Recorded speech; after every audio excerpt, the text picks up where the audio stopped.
I am sure sports. You know me there, I'm coast to coast representing. I mean, I say this is righteous representing for Omar. You don't know, come get the sports over here from near and far. Boy. Me say I am sure sports, one thing me sure about. When me say sure, that me not doubt. Come get your sports, get it over here. Come subscribe, repost and share. I am sure sports, one thing me sure about. When me say sure, that me not doubt. Come get your sports, get it over here. Come subscribe, repost and share. If me not sure, that me not say it. Know who score, that me not say it. Never know no game play, that me not say it. If me never seen a game, me no know who play. For your sports news, better come over here so. For your soccer news, then come over here so. If you don't love sports, still come over here so. For the day done, you a go love over here so.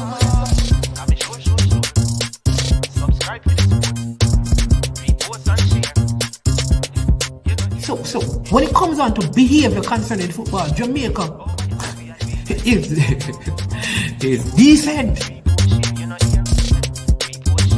I am sure that if we can get all of these things done, set in place by the end of April, it gives us enough time before the World Cup campaign. Not afraid of no Brazil, no Argentina with these crap of players. We are good enough. Remember, like, subscribe, share. Listen, comment, let me know what your thoughts are. Knibb Jerk Marinade gives your meats and vegetables authentic Jamaican jerk flavor. The spices are directly from Jamaica. Spices like jerk seasoning, allspice, Scotch bonnet pepper, fresh scallions, thyme, ginger, and garlic. The key ingredients to a great jerk marinade. 0% sugar and low in sodium. You want to try it?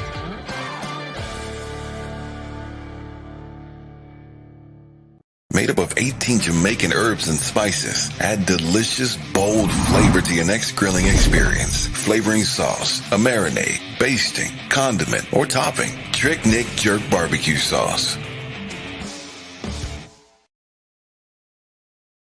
William Knibb Memorial High School D-Cup Alumni presents its third annual fundraising barbecue on Memorial Day, May 30th, 2022. Wear your favorite jersey to Wilsonwood Park in Mount Vernon, New York.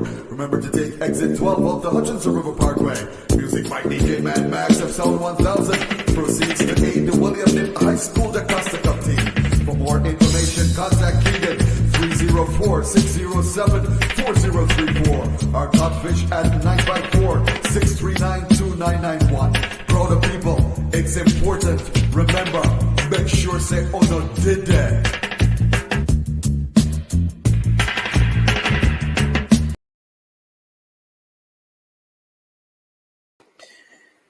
All right, greetings, good afternoon. Welcome to I Am Sure Sports on this beautiful Sunday evening. Time is very nice and cool. Rainy conditions here all across Jamaica. Yes, the land of wood and water. Yes, we want to welcome you to I Am Sure Sports. I am your host, Marinade. It's always my pleasure to have you with us on our platform, looking at sports and continue to challenge our thought process and our life process, right? So thank you so much for tuning in on this Sunday, for dedicating some time from your Sunday to I Am Sure Sports. Today we have a very special interview for you. We'll be doing a series of interviews with Jamaican Olympians, stellar track and field athletes. And today we have the first one in that series. Before I introduce him to you and read some articles about him, I want to stop and pause and just give you some sporting information out there. In the JPL, the first game ended with Humble Lion winning against Cavaliers, playing with 10 men by 2-0. And the Jamaica Reggae Girls, they defeated the Bermuda under 17s by 8-0. Very good performance by our young Jamaican over there in the competition in the Dominican Republic. Their next game will be on Tuesday when they take on the host nation, the Dominican Republic.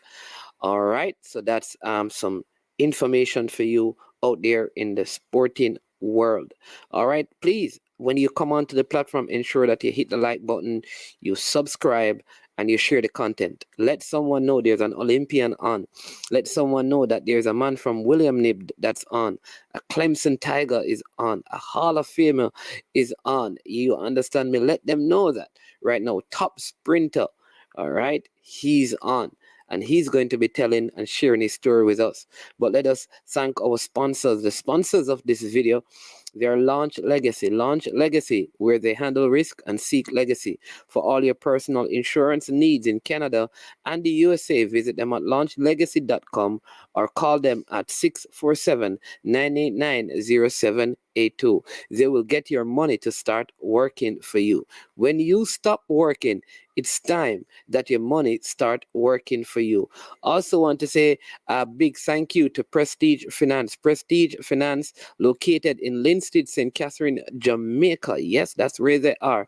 And they're offering you loans of up to 100,000 Jamaican dollars. Low interest rate, 0 to 4%. Listen, if you let them know you heard about them from I Am Sure Sports, there will be no processing fee and there will be same day processing. Awesome. Our very special guest this evening is Michael Green. All right. For those of you who are saying, who is this? We don't know. You have to trust the process. Trust what I Am Sure Sports is doing. I'm telling you, we have these top picks, these top people that sometimes fly under the radar in the Jamaican landscape, but outside of Jamaica, they are huge names. All right. So let me just read this for you, and then you can have a better context. But we normally have a quote, right? And so I have this quote I want to share with you. I think I know it from my head. The ignorance of the oppressed is what gives strength. The ignorance of the oppressed is the strength for the oppressor. The ignorance of the oppressed is the strength for the oppressor. Please seek information. Not everything you hear from people you run with. Investigate things for yourself. Read books, study, learn, and apply proper principles and stick to certain contexts. All right? Because if you remain in ignorance, you're giving your oppressors strength over you. All right? I see Peso saying that Mount Pleasant also defeated Mobile United by 3-0 over there at Westpole Park. All right. So let me read this for you. Long before William Knibb Memorial High School produced Usain Bolt, the most decorated sprinter in the history of track and field, a young man by the name of Michael Green was roaming its halls. Bolt went on to break world records in both the 100 and 200 meters. But before he burst onto the scene, Green was one of Jamaica's best and brightest stars. And today, 23 years after his college career ended, he will be the first male track and field, come on now, athlete inducted into the Ring of Honor, above the Hall of Fame, people. Ring of Honor, the most prestigious club in Clemson athletics, including Clemson football and Clemson soccer, Clemson basketball athletics, right? I was completely floored to get the call that I would be inducted into the Ring of Honor, admitted Green. I know it's the highest honor you can receive at Clemson, and to have placed among so many great figures of the past is humbling. That's a fitting description because Green came from somewhat humble beginnings. He recalled his recruitment to Clemson like it was yesterday. The late Bob Pollock, who coached the Tigers team from 1988 to 2008, made his trip to Jamaica one year into his Clemson tenure and stumbled upon a talent who caught his eyes. I remember Coach Pollock coming down to recruit me. It was at the Jamaica Junior Championships, recalled Green. He saw me, and in his funny accent, he said something to the effect of, "You look pretty smooth out there, my man. Why don't you come to Clemson to run the 400? I need a good quarter miler. Green accepted the scholarship offer and enrolled at Clemson in January 1990. But after beginning his career training in the 400 meters, he quickly moved to his natural event area in the short sprint. He trained with assistant coach Mark Block and blossomed into one of the top college sprinters. He won 2 NCAA championships in the 55 meters and the 100-meter crown as a senior. In all, Green earned 8 All-American honors as a member of the program from 1990 to 1993. He was lauded as the 1992 Frank Howard Award winner and 1993 IPTAY Athlete of the Year. To this day, Green is quick to credit his success to the powerhouse group he trained with each and every day, a group that included former NFL player and Olympic sprinter James Trapp. Listen, I don't know. You want me to read more? You want me to read more? I won't read more. All right? Listen, we have to give a round of applause to our special guest. Major, major accomplishment that if you're not in a particular circle, it goes unnoticed. So we have him today. He's going to join us and tell us all the things. He's going to tell you all the things that I left out. Mr. Green, welcome. Welcome. Thank you. Thank you for having me on your program. I really appreciate it. Well, listen, I'm glad to have someone like you on the program. You understand me? This is a rare occasion, and it's truly a privilege and an honor. So I hope that the conversation will be maximized, and at the end of it, some value will be added to the lives of those who are listening and paying attention. So thank you again for coming on. All right, yeah, man. For those who don't know you, why don't you give us a brief, history into your background? All the way to when you actually left Jamaica to Clemson. Well, I'm from Southern Trelawney, Warsaw to be exact, and I know it sounds like a cliche, but I was an avid cricketer. We have the outside playing field where I'd be every weekend to watch them play cricket and partake in that also. And as far as track is concerned, the guys my age group would line up on the road and race each other. And at times, I'm not even the fastest one. There are other guys who were faster than I was. So track and field, I didn't really pay much attention to that. I've always wanted to play cricket. So in '83, I took the common entrance and I passed and I went to William Knibb. It was either Homewood or William Knibb. And when I went to William Knibb, they didn't play Headley Cup anymore, but they still had the concrete surfaces that they play cricket on the field and right beside the auditorium. So I usually partake in that. Never was interested in track and field. And in the 9th grade, that's 3 years in high school, I was forced to run in a house sports. And I went out there barefoot in uniform, and I beat some of the guys who were on the track team and were in spikes. And it took a whole year. The coach then was Mr. Holness. And between him and the principal, it took them a whole year and a half to get me out to join the track team. And I didn't really want to do it because I've seen the workouts that they were doing, and I'd seen people leave their lunches on the track out there. And I was like, no, that's not for me. So between Mr. Holness and I, we came with a plan. He would let me just do sprint short stuff, and that's what got me out there. And with that little training, I saw immediate success. I think it was last year, class 2.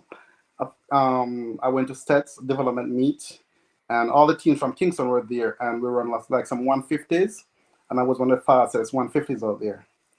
And later on that year, with that limited training, I was able to win the 100 and 200 Western Champs, and then went on to Champs and make the final of both the 100 and 200.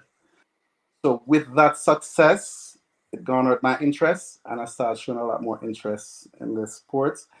Went to junior championships in Kingston, and I think it was for the Carifta also. And I placed fourth in the 100 meters, and I'm thinking the 200 also.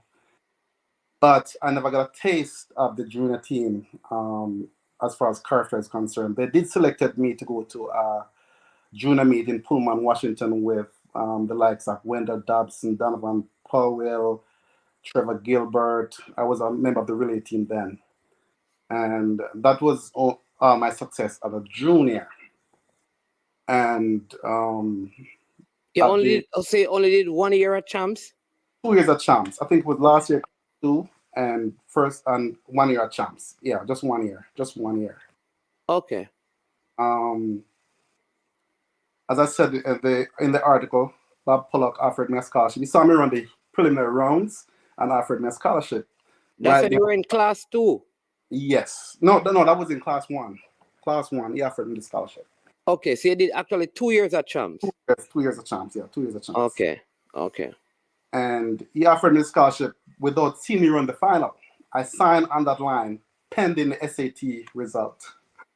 And I nearly never have gone to Clemson, because in the works also there are principals around the island who was given scholarships sponsored by the USAID to people who are needy, are needing those scholarships. And I was selected.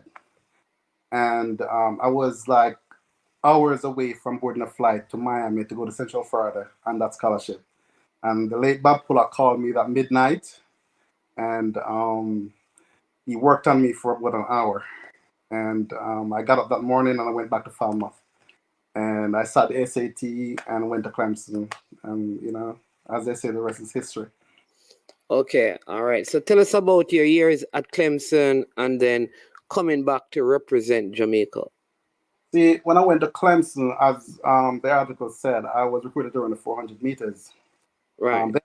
Were there any other Jamaican at Clemson when you got there? Yes, there were like three other Jamaicans. There was this guy called Touchy, 800 meter run from Stats. Anthony Knight is a hurdler from Wolmer's. He also made the Olympic team with me in 1992. And Andrew Beecher from St. George's College. Okay. So, yeah. So when I was there, I was on the 400 meters. And here's a guy coming from Jamaica who was basically being, what should I say, babied in terms of workout. And they're doing 600, 500, 400 step down. And I couldn't manage it, but I didn't go there and say, I'm not good, I'm not doing the 400. I went there and I did what I was told to do. And every opportunity I get, I try to impress in the sprints. And eventually I supersede, I say, beat those guys who run 100 meters. And there's no doubt that they'll let me run 100 meters. Okay. So in your first year at Clemson, did you do any 100 meters in official meet? Official meet, no. I think I ran once and I ran 10:34. And I actually went to the Goodwill Games. I got selected for the Goodwill Games for Jamaica in Seattle. And my coach asked me, what's your best time? What year was that? That was 1990. 1990. Okay. That was my first senior team. So that was your first year at Clemson? That was my first year at Clemson. And you got called to the Goodwill Games to do what? The 400? No, the 4x1. Because I knew I was a sprinter. Although I ran 10:34, they knew I was a sprinter. Okay.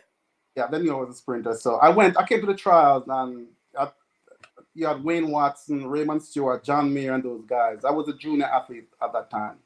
Okay. And stuff. So when I went there, you know, it's almost. So you came to the trial in Jamaica to make the Goodwill. Yeah, to make the Goodwill Games. Yes. So you ran against Raymond Stewart. Yeah, man. Okay. But from 1990 all the way through 96. So Raymond Stewart, and who were the other top sprinters around it? John Mayer, Wayne Watson. I think he was running for the Bolts of Lightning at the time. And you had Clive Wright. Yeah, you had a bunch of sprinters. I think Megoo and them was still around. Gregory Megoo, Lang, you know, all those top senior athletes were around.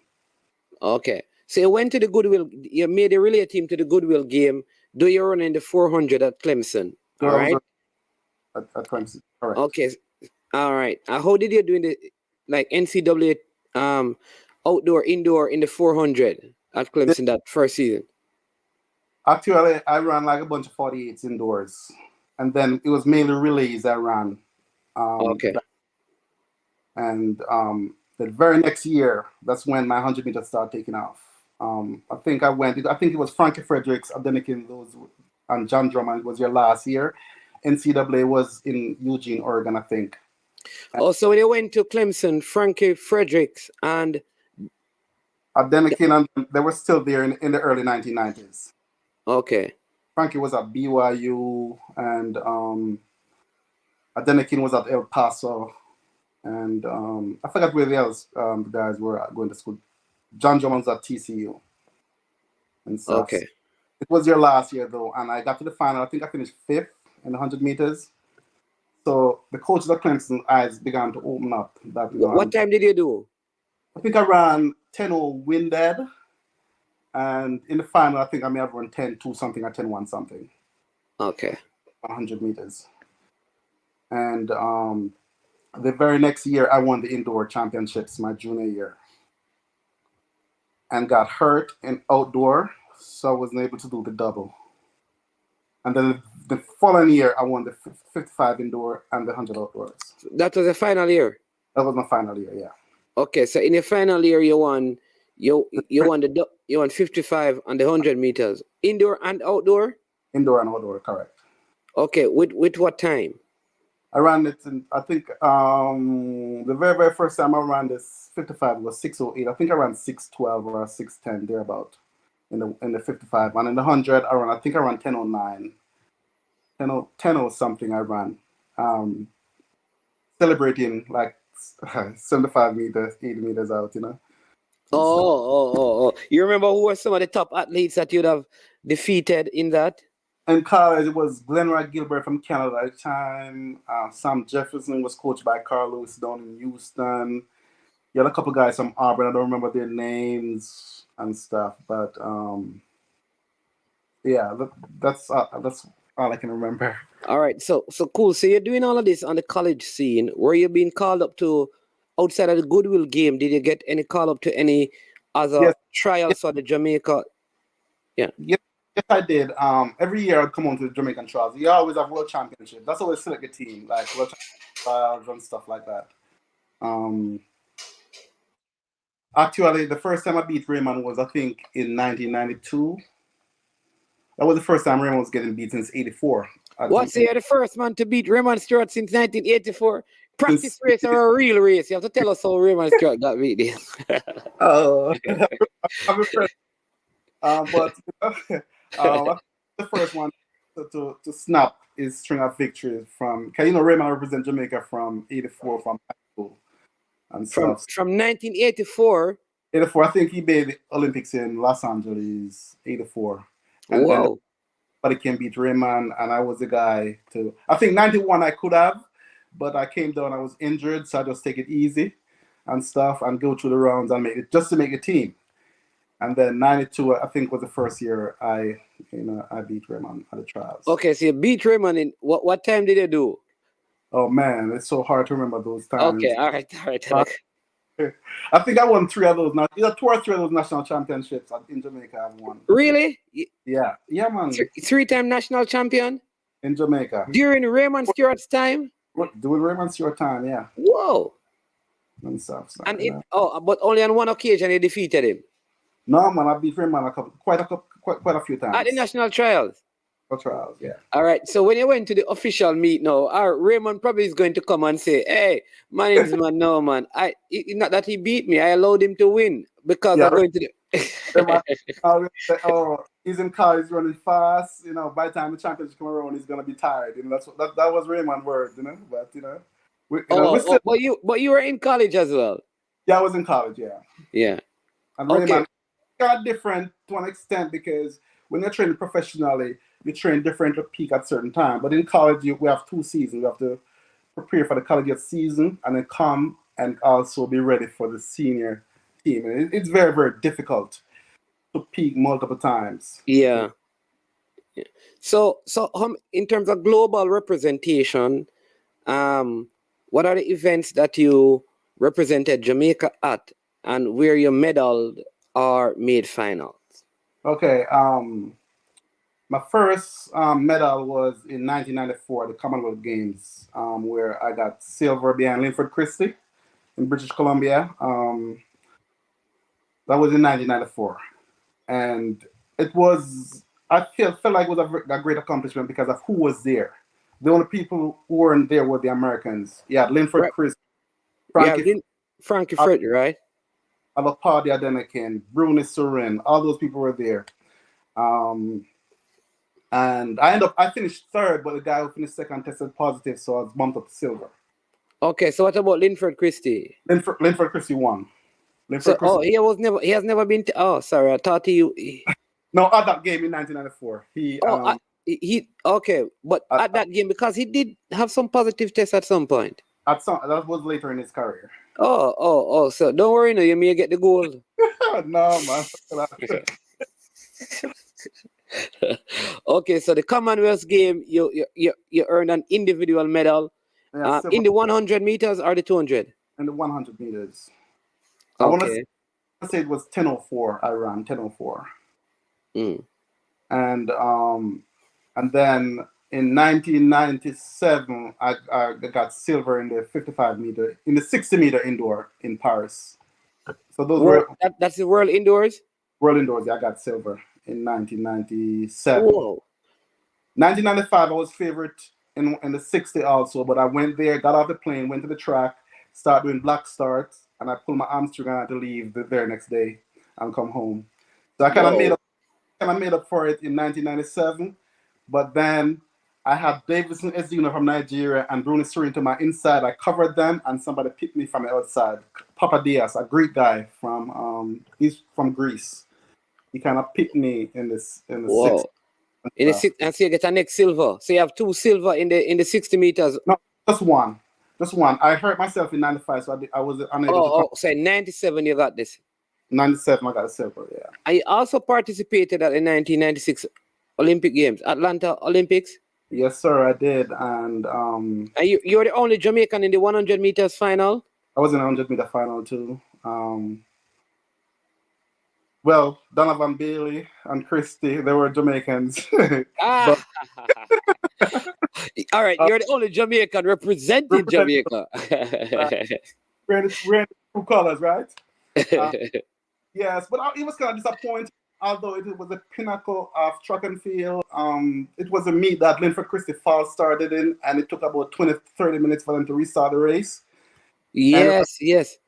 Yes, I was out in lane 8, and man, I've never been so tired after running a 100 meter final, but in terms of accomplishment, I would rate that as a top because it's the pinnacle of the sport, and I got to Wow, that's interesting. So your Olympic final representation is bigger than your Commonwealth silver medal? It is, because really? The Olympics. No, but you finished 7th. I understand that, but the Olympics is the granddaddy of them all. It's just a moment. The Olympic experience. All right, so let me ask that question. I need to figure it, because there has been a raging debate even on radio about best and better and top and stuff. So you're saying being in the Olympic finals and completing that is a bigger accomplishment than, say, winning gold at the Commonwealth game? Oh, you know what? I think some people look at it that way, I think so. Wow.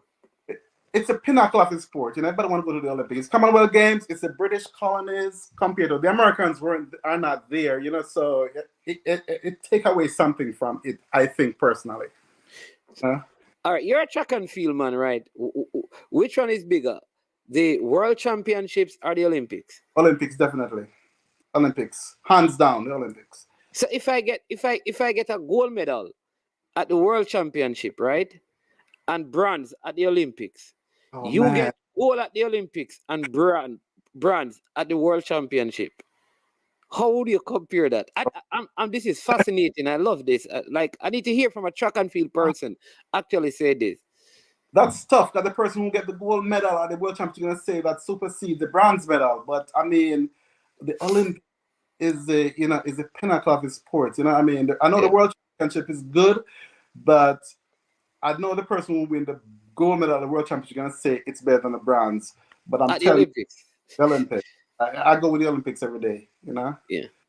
All right. Let me get a couple of comments. Kevin Keegan, big up yourself. Keegan says, Michael Green legend, William Knibb Memorial High School legend.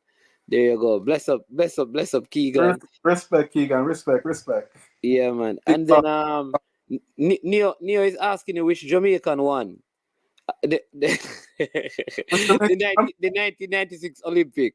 I wasn't the first one running for Jamaica. No. I guess, was it Donovan Bailey who won?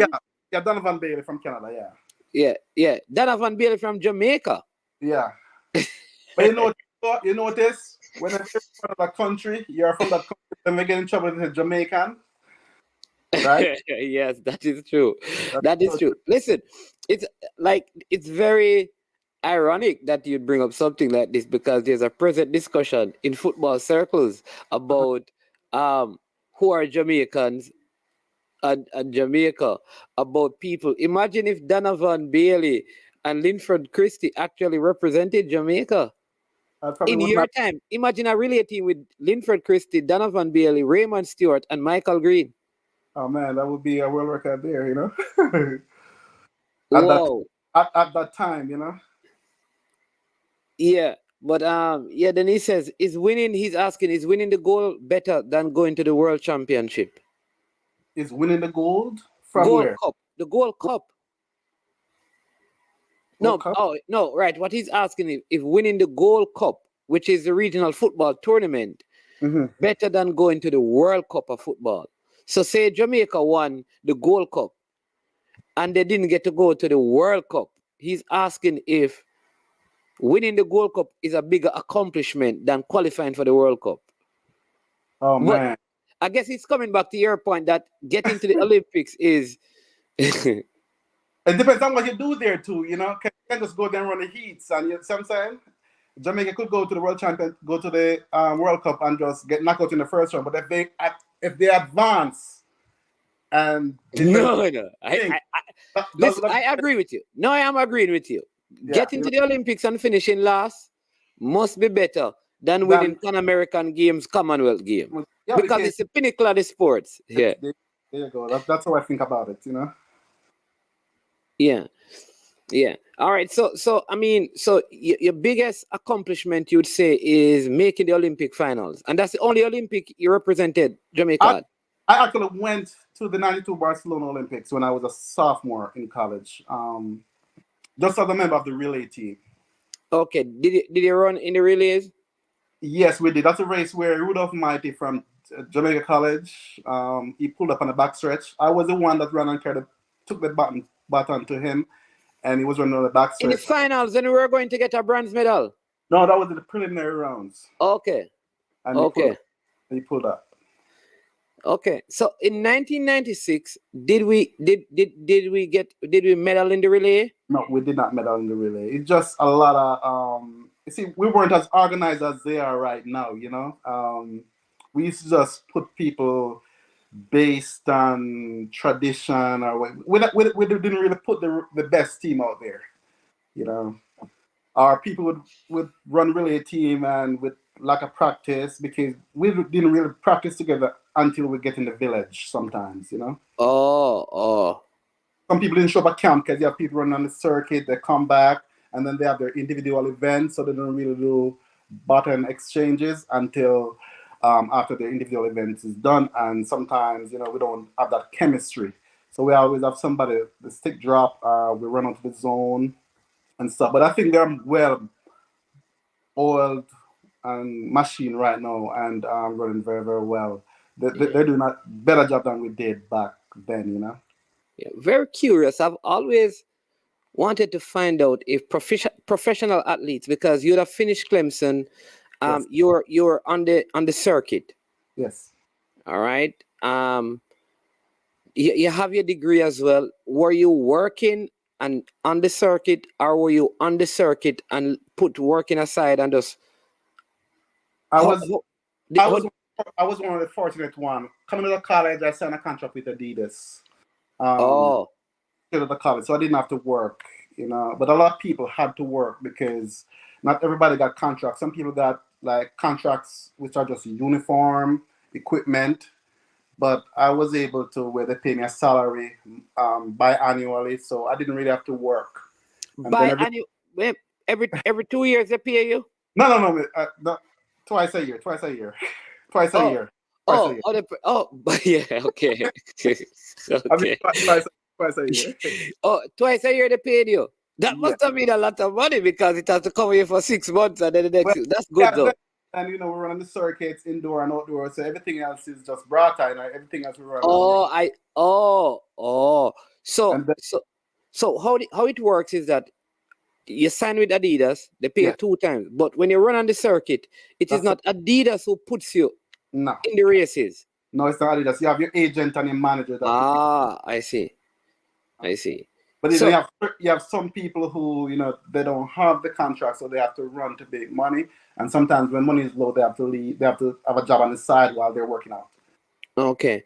All right. So in representing Jamaica at that time, were the athletes also paid, like when they went to the Olympics and stuff like that, or when they went to the World Championships? No, we get per diem, and then with per diem just to be there.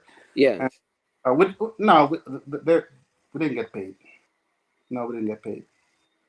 Straight up. Are the ones who were professional, even the ones who were in Jamaica, like because at that time not all the athletes were overseas. I understand. But Oh wow. because per diem we used to get while we're in the village and competing. All the money we make is what we do on our own and stuff. Oh, it would be interesting to find out like how the athletes who were in Jamaica who never got to go to college overseas, how they survived. Well, they either get sponsorship. I know some of them do get uniform and stuff, and I know some of the companies may sponsor them and stuff, but it's very, very hard. And most of the time, it's the top athletes who get money from these companies. So you got a guy or a young lady, he's on the verge of breaking out, and they have to, it's very, very difficult for them. Yeah. But All right, we have a lot. I know it probably has improved since I left. You know what? I'd love to find out some of these things because there is an assumption, I think, by many in the public that the athletes are well taken care of. No, I know that. I know currently. I know that I saw something in the news where they were getting health insurance for those people who are there to help take care of their injuries and stuff. But for the most part, it's an individualistic thing competing track and field where. Oh, so even when you got injured representing Jamaica, you had to take care of that. So what if it affected your contract with Adidas? How would you manage? It did because Oh Lord. my last 2 years from '98 to 2000, I didn't do much because of injuries and stuff, and then I realized at 30 that I may have to move on to something else because I'm not going to be one of those athletes who just run on the circuit and doesn't have like a contract, just running to make Yeah, money. like you're hustling the money. Yeah. Exactly. I didn't want that to take place. So I just walk away. But in the background, I was kind of doing some training and stuff to see if I could make a comeback, but it never happened. And that was it. What is the lifespan of a track athlete? Our maximum good years on the male side? On the male side, Especially for sprinters who double 1-2. oh man, I'm gonna tell you that some athletes, like, Merlin Atty, some of them beat father and mother time. Merlin Atty into their 30s. But the way these young guys are running nowadays in their 1920s, at 30, oh man, if you're not, I think in the 20s is your prime years of running in your 20s. When you get to 30s, it's very hard, especially it take a longer time for you to recover from injuries and stuff. So it puts you out, and you always have to constantly trying to come back when you are not even ready to compete. Just to be out there. Whoa! So the lifespan of a track and field athlete is very short. It's very. That's why you always have to have a backup plan. Not everybody can live a life after track and field based on what they have earned from track and field. If you're not a Bolt or a top athlete who venture off into other things because of your prowess in track and field, you're gonna have to end up getting a job when you finish competing. Yeah. All right, Kevin. I see Kevin Keegan have a question, but he did talk about that in the early part, Kevin, when he spoke about his love for cricket at William Knibb and a sports day when so you're gonna have to catch the beginning of the interview to get that part. That means you came on late. CC Sports Lobby says he's asking, did you get to watch the Dream Team in 1992? The 1992, no, never. It's funny, a lot of people. I'm not the Michael Jordan and all them were there. I'm not one to go look for autograph and try to do that. It's a Jamaican thing, man. It's a Jamaican thing. No, but I know other people were there who didn't want to do that too. We see them walking around in the village. We don't really bother them, We know that they're there to compete, Yeah. Yeah, I didn't get a chance. When we go to like the Olympics, we don't get a chance to watch other sports. Basically, watch track and field and support our other team members, Okay. But you'd have probably met up with some of these basketballers in your time at Clemson. Or sports stars. I know Clemson is not a basketball school per se, just track and field and probably football. Football, a few of them guys, like Dale Davis. I don't think he was on the Dream Team though. He played for Indiana Pacers. He was right. Dale Davis, a center, yes. Yeah, actually ran into him at my work one night. He just came popping in, and I think he came to look for someone, to visit someone in the hospital. And he just looked up at me and said, "What are you doing here, man? Tall, lanky guy, and stuff." So I do run into basketball players and professional players at times. Yeah. Neil Sovereign is asking, how far have they come in terms of organization, and what do you think made them become better organized? I guess he's talking about the persons who run track and field here locally. I think the advent of these clubs, MVP, racers and stuff, they're really professional, I think, and they look out for the best interest of the athlete. So with that, I think the J3, and JOA, I think they up their game and stuff as far as that is concerned. But I think there's always room for improvement because people still complain, but I know it's better than when we were there, Yeah, do you have any plans of being involved in track and field to the extent that, the organizational structure can further be improved, or athletes can be better taken care of, or even in terms of coaching? In terms of coaching, maybe if my son, I have a 7-year-old son who always challenges me that he can beat me and all that stuff, So if it gravitates to the sport, I may get involved. Right now, there's a group of us from William Knibb who is the former track athletes there. We have stuff in the groundwork where we're trying to specifically do things to help with the William Knibb. Yeah, of track and field here. It's amazing. It's amazing. William Knibb has such a rich history. Yeah, right? Usain Bolt, but the track and field program has never seemed to be like contending. Like they produce fine individual athletes, but they don't seem to be all right. Like you don't hear them contending at champs. You don't hear them contending per se at Western champs, but they're in and around there somewhere, and they produce this brilliant athlete this season, this brilliant athlete next season. But with the legacy that you guys have, why isn't that happening on a larger scale? I think that's about to change. I know that we produce a lot of individual, but that's going to change. I'm going to be a part of that change that make that happen. Okay, well, I know you just made a major coaching shift. I know that a coach from a next top coach moved over, and some athletes moved over. And the principal currently is another guy from South Trelawney who is interested in pushing the track program forward. So it's interesting. It's interesting time. Awesome. I'm happy to hear that because you guys have. Listen, you probably have more male Olympians in the 100-meter finals at the Olympics than probably most schools or other schools who have even won champs. Yeah, there you go, Yeah. You probably have more gold medals at the Olympics in terms There of you go. students than, From one man, right? from one man. Exactly.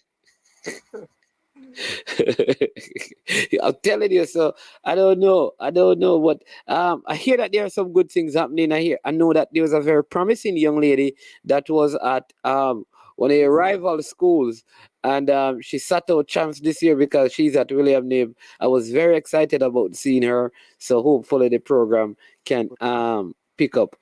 Somebody's asking, when you go to the world champs, do you get paid?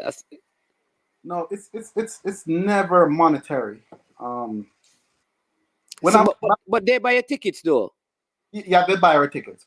They buy our tickets and then Like, just per diem and stuff, you know, like and right, and food and accommodation and food stuff. and that's So the people at the world, like, so all right. So when you go on because a lot of us we don't really get to hear from a lot of track and field people. So just bear with us, so we can learn how it works. When you go to a meet on the circuit, you are given what they call that fee to an appearance fee. Like appearance.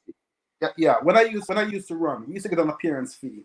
Just before I left, they moved to a performance base. Oh, Yeah, it was being shuffled around where, because you have a lot of athletes who were coming out and not getting, they were young and winning races and they were not being compensated properly according to people.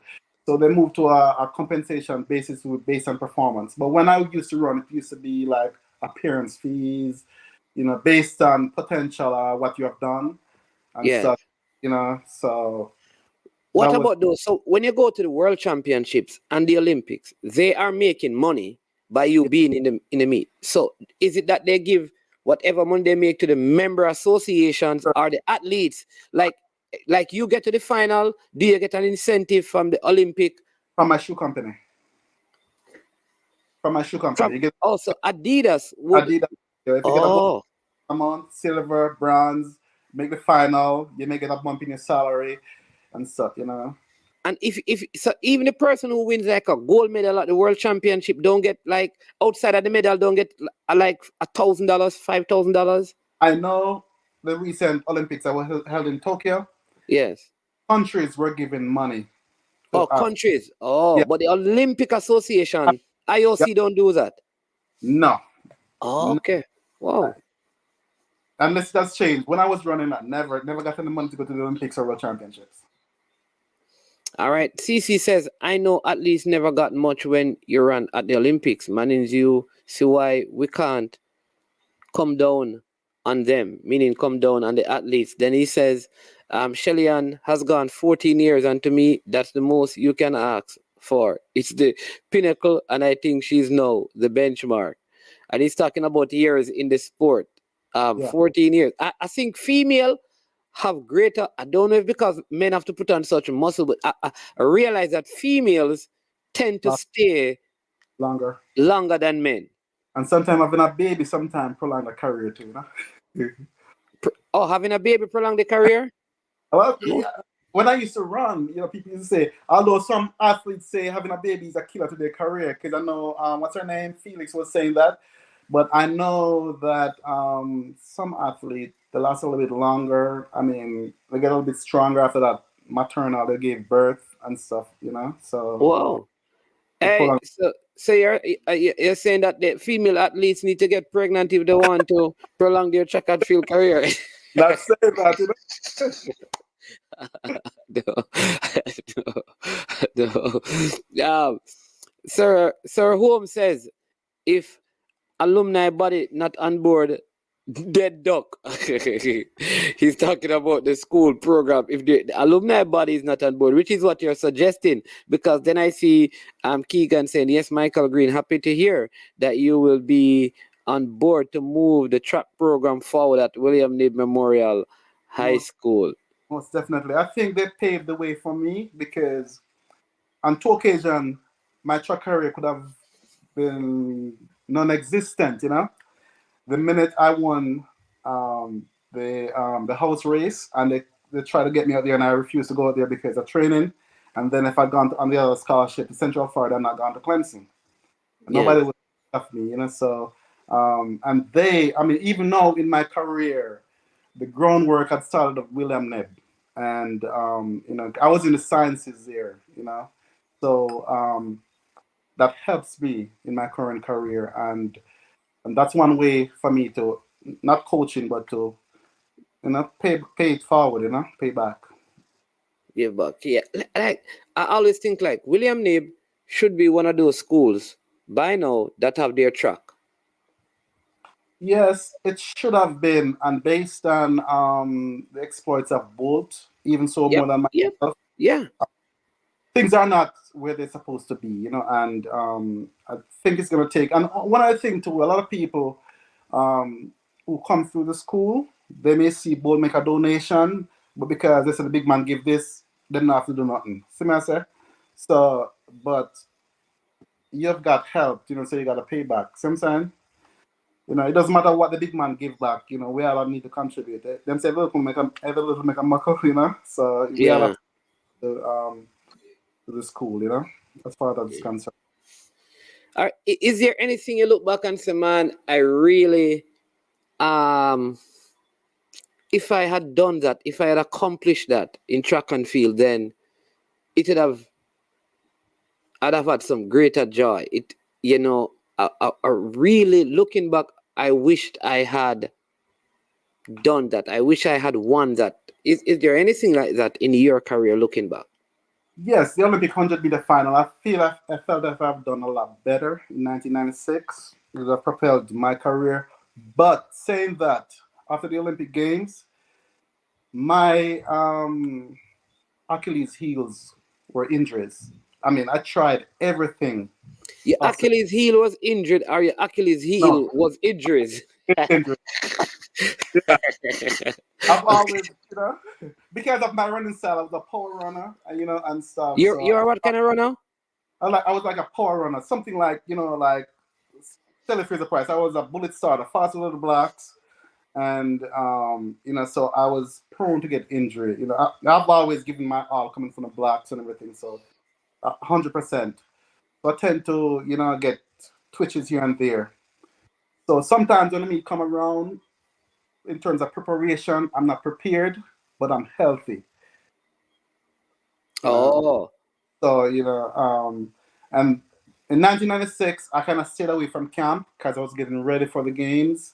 And at that time, I think I had Mighty training with me. I think he went to Jamaica College, Rudolph Mighty. Yeah, Rudolph Mighty, Jamaica College. Yes, we were all training up in Tennessee. And, I got a lot of fight from the Jamaican Federation. They wanted me to come in the camp. But I had something good going, and then I just wanted to stay away because I knew I'd qualified for the 100-meter. And I really, really wanted to give it my all, Oh, and they were trying to get you to come to the Jamaica camp. Jamaica camp, yes. But you opted to stay in Tennessee and train. Stay in Tennessee and train and stuff. Yeah. Oh, that was problematic for the local association. Local association, but it was just maybe a week before, and I just wanted to prepare mentally.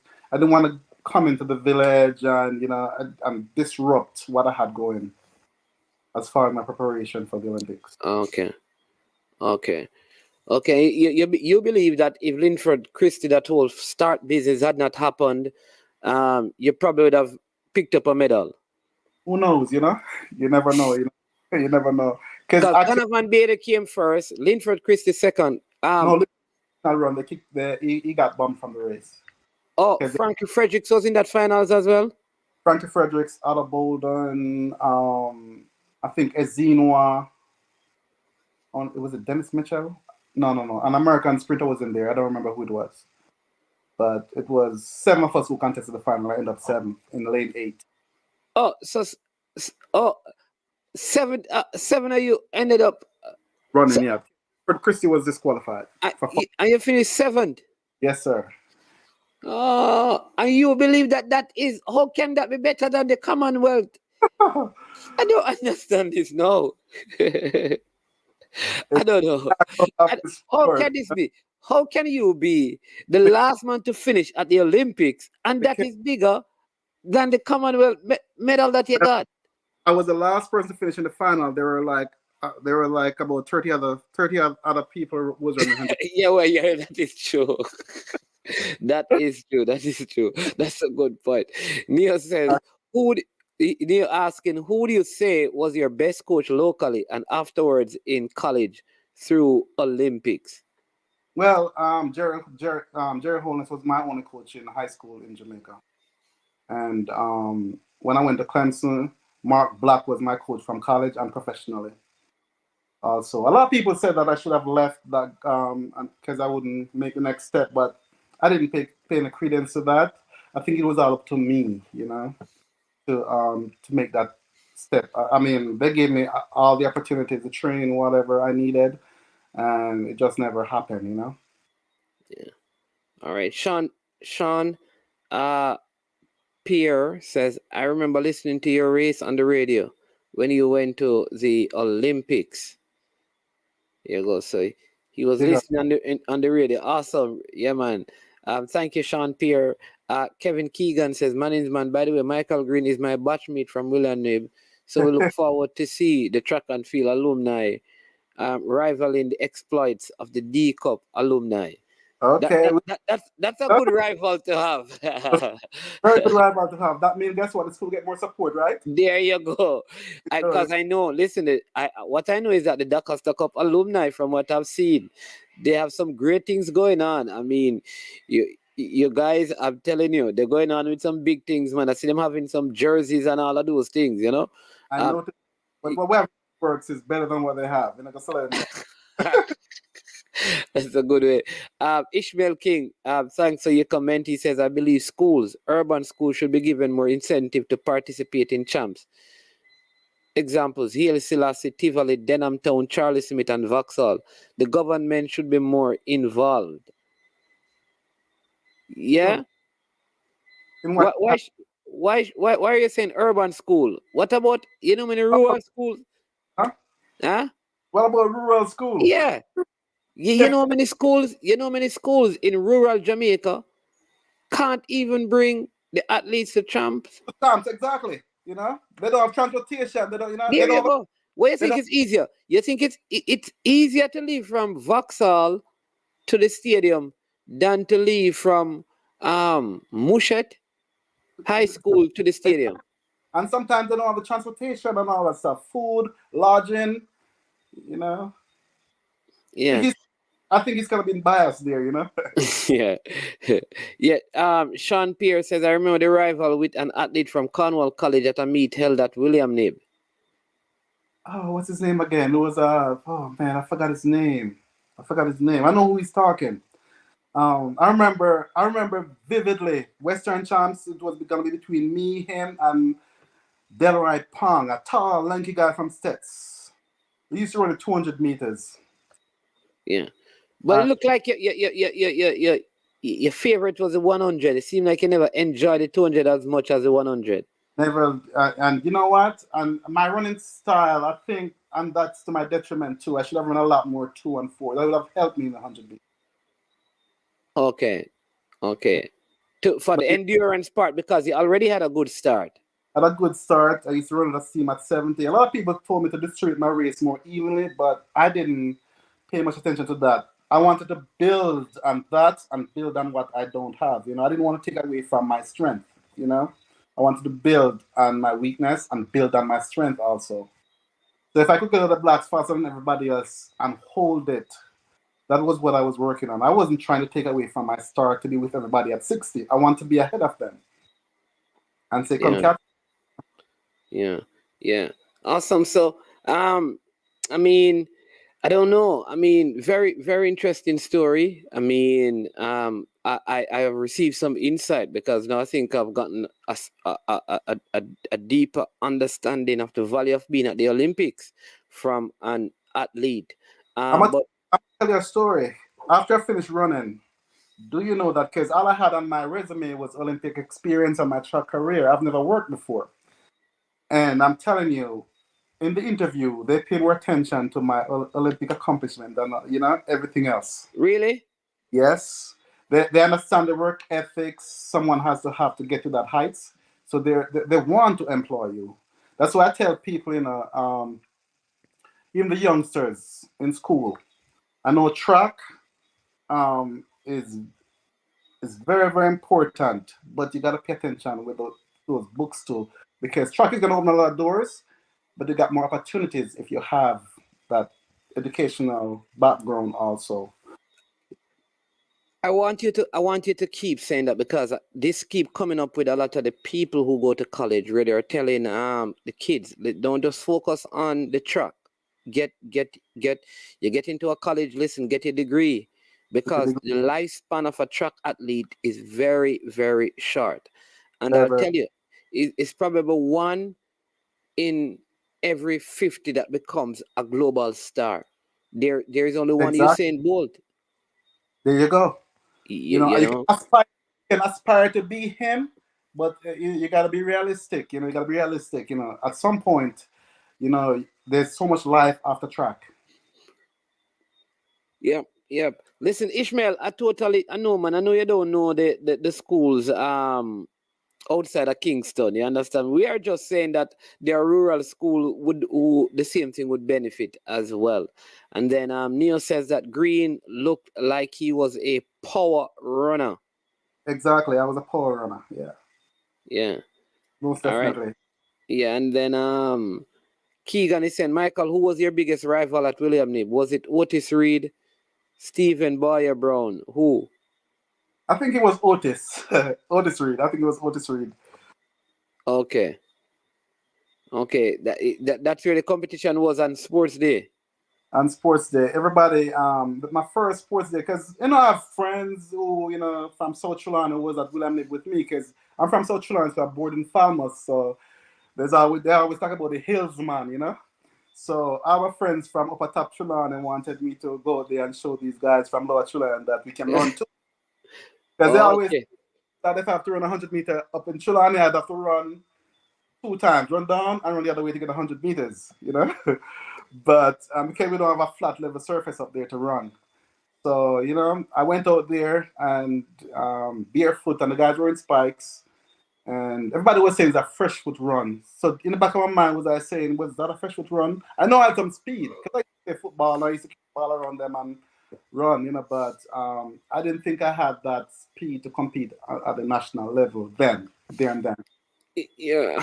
All right. I mean, what are your perspective on track and field in Jamaica now, especially on the male side, where we see the dominance of Usain Bolt, and then we're wondering, where do we go from here? I know the ladies are still holding it up, but what are your thoughts on our track and field program here in Jamaica? I think it's, from what I saw at the Carifta and the Boys Champs, it's in good hands. I know people tend to look short term, but if you look at Jamaica track history, 48, 52 Olympics, Herb and Arthur Wint. Then you have people who run and have a bridge, and then come Lennox Miller, Donald Quarry. Then you have people in between another bridge, then Raymond Stewart, and so forth. Yeah. So I think they kind of get spoiled by the export of both. Just be patient, we're a sprinting country. The men will step up. Okay. All right. We have a good one here from Tuffy Rudy. Thank you so much for your comment. He says, what's your thoughts on the workload for NCAA athletes in order to help team? Ooh. Because that's a good question, because sometimes the athletes on the college circuit, when they come for the trials, they struggle because their workload is so, but go ahead. Yeah, I think it depends on the coaching. Because I know when I was running back in Clemson, the early years, Herb used to call the coach and say, "You're running Michael too much," That was Herb McKinley used to call the head coach. But in some schools, when you're doing very well, sometimes the athletes themselves pick and choose where they want to run. But some schools who are into championships and points, they'll run you into the ground. I can see that happening. So it's up to the athletes to say, look, if they're elite, I'm running here, I'm running there and stuff, without losing their contract. Just come with the coach and say, look, I have an obligation to compete for my country and all that stuff, and I want to be there to compete. And that was one thing that was good with me and my coaches. Once I started running 100 meters, we used to sit down and pinpoint what races I'm going to run and where. And that would not affect their scholarship? No, that would not affect your scholarship because when the coaches. I mean, if you're doing what the coaches tell you to do, yes, the scholarship will be fine. It's just that these big schools who are into points and want the points here, there, and there. It's kind of like champs. They'll want to do for events to get a point here, a point there to win championships. Because their coaching job depended on that, or they want to move on. Yeah. All right. I see Neo Sovereign saying again, Manins, when I was a discus throw, they didn't even bother to drive us to Western Champs to participate. It was a shame. Maybe because, listen, maybe they didn't have the space. The tracks were so small in where Western Champs was kept that if you were doing discus, you'd throw it right where the people running. From which school? From which school? Huh? From which school is he talking about? He was at Woolmer's. Woolmer's, okay. Right, so he's saying that they didn't drive down from Kingston, but I can understand not for Western, it's not Western Champs, but Western Relay or whatever event in the Western era, because some there are certain events that can't take place at some of the schools that they keep the events because they don't have the space for the discus throwing while track events are going on. It's not big enough like the stadium where you can be doing long jump and that is far from where the discus is being thrown or the javelin. Exactly. Because athletes have been hurt in practice because the discus throwers are thrown in the same area where the athletes are jogging or doing hurdles. I've seen people get javelin. Exactly, Yep. Exactly. Yeah. Fitzroy Duncan, I don't know if it says why did he change his name? Oh Lord. I know someone's gonna say that. Yeah, because my first 2 years at Champs, my last name was Roach, Roach. Yes, sir. I didn't even know it was a friend. This look like I figure this person is from Trelawney. It's from Trelawney. Gotta be. Yeah, he's a Trelawney man because every time I have somebody from Trelawney, Fitzroy is on. I didn't change my name. I'm gonna set the record straight. Growing up, I grew up with my maternal grandmother, and she was adamant that I was gonna use her name instead of my father's name.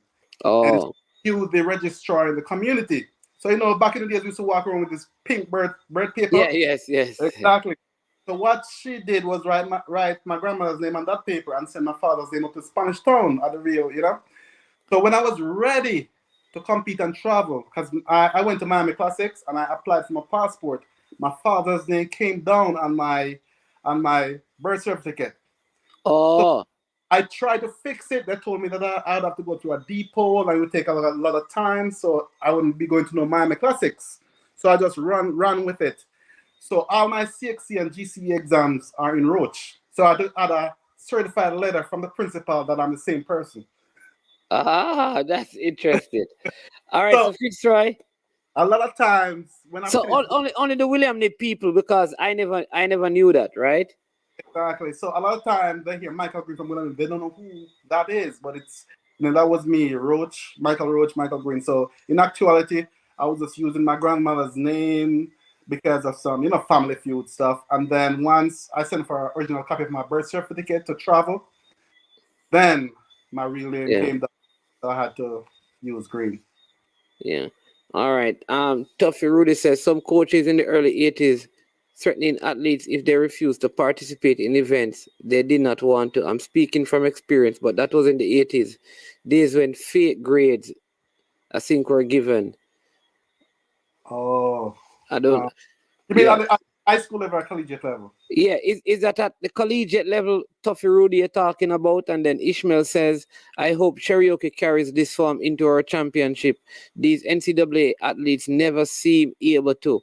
Yeah, I think sometimes the athletes on the circuit, the college circuit, they get overworked. I can tell, I felt like that's what happened to Akeem Bluefield and Nathan Allen, those guys. A couple of seasons ago, they were doing so many races.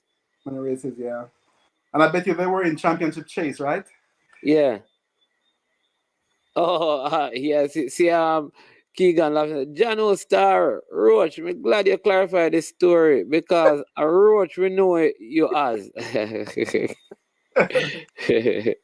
I had to explain this hundreds of times to different people, and Well, listen, No more explanation needed. It's out there now.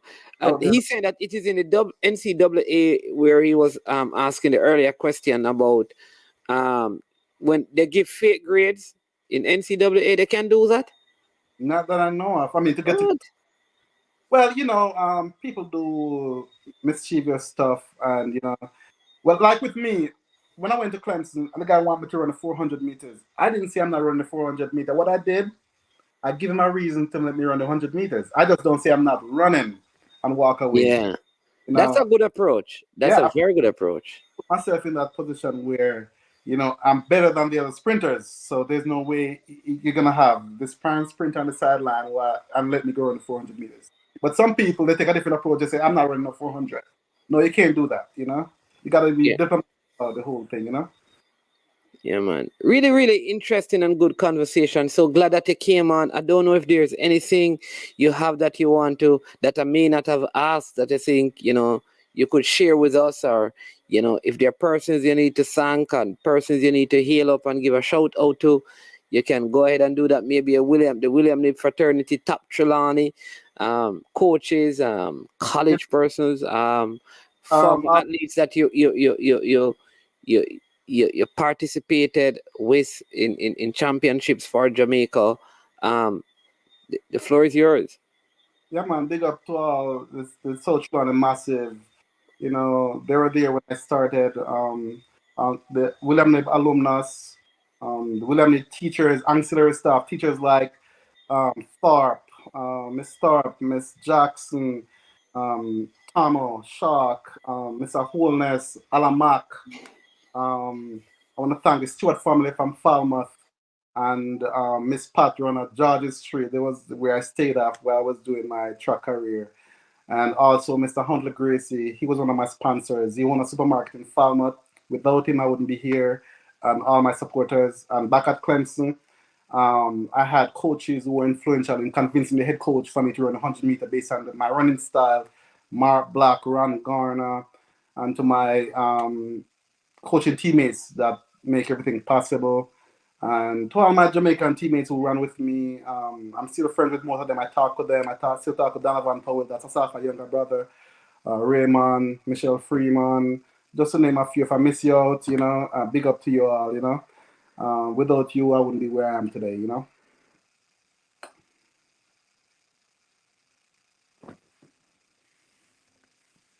Oh, awesome. Well, people, there you have it.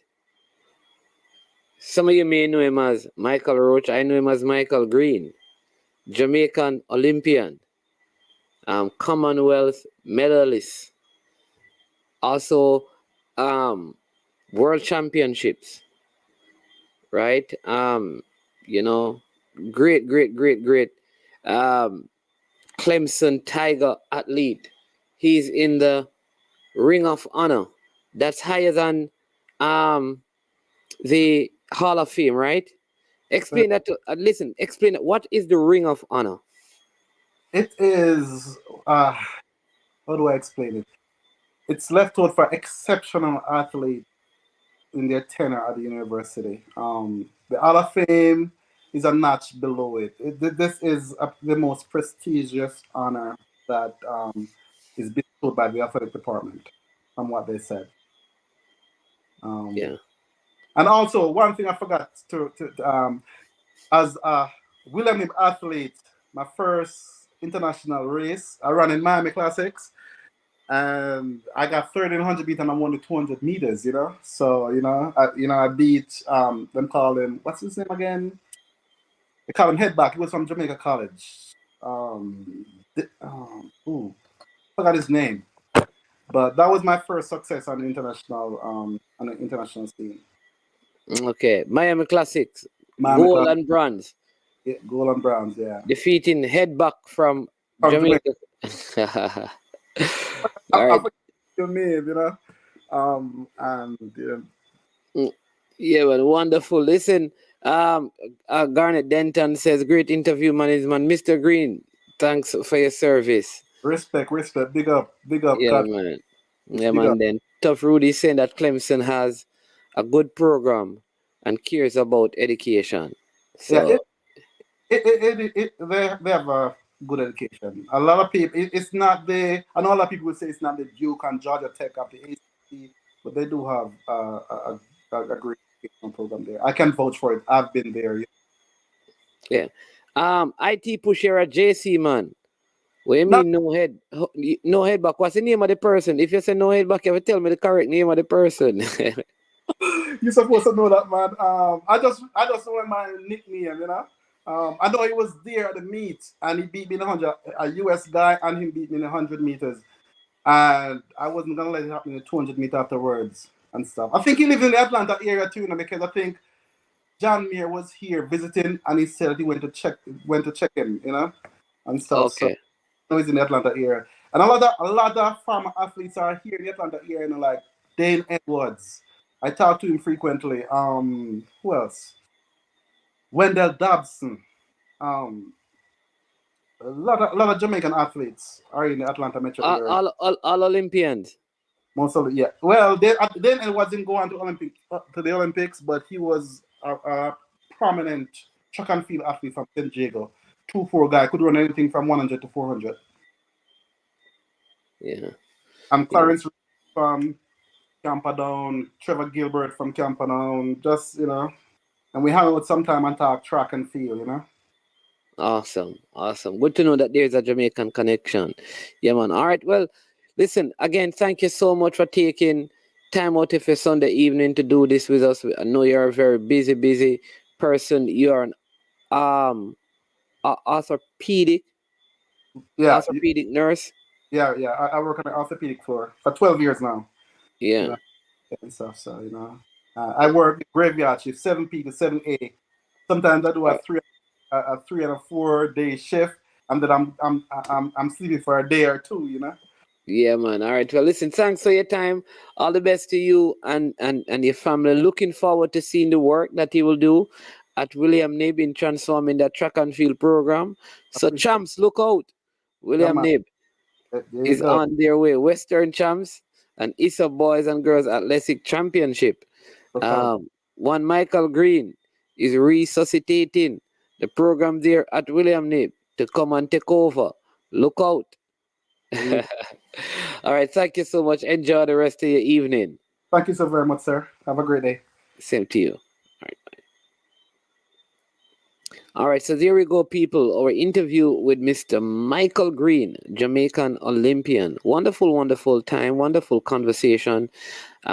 Really enjoyable. We kind of heard about some of the intricacies of the track career, what it takes and what it requires, and how difficult it can be when you don't have some sort of contract or deal and you do professional track and field. You know, the incentives are not from your local federation, but it's from sponsors and participating in races that determines your appearance fees. Uh, like he advised all of you youngsters out there that are seeking to pursue a life in track and field. He says, have a plan B, get your education, because the lifespan for track and field athletes are it's limited. 12 years max, right? 12 years max. And out of those 12 years, you subtract a probable 4 for injury. So you have 8 years, and whatever you're earning that 8 years, you will have to live on for the rest of your days. All right. So please make sure. Yeah.